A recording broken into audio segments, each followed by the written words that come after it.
I was home alone for very long. Like after I come back from school, I don't really have much to do as a kid.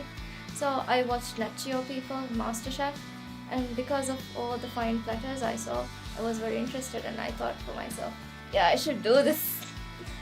That's how it came.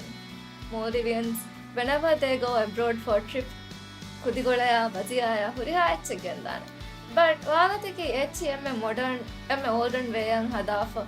Miharuge young generation gina penumenno ekachi hatan daskoraga.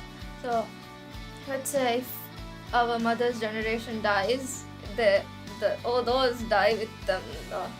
So I think that it's important that we learn the local cuisine and we try improvising. And like sometimes when we try these recipes, most of the time it doesn't work out. And it's okay because you learn from failures.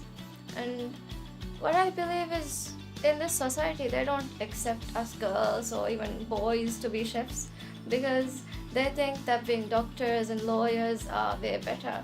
And so we can't follow our passion most of the time.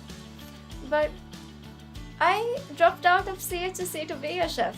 I followed my dreams. So if I did it, why can't you?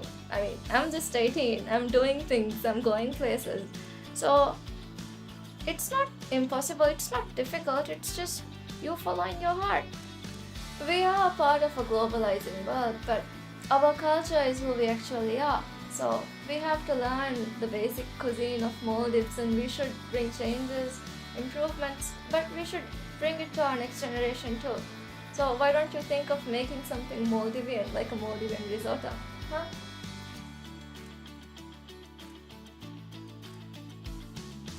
أريد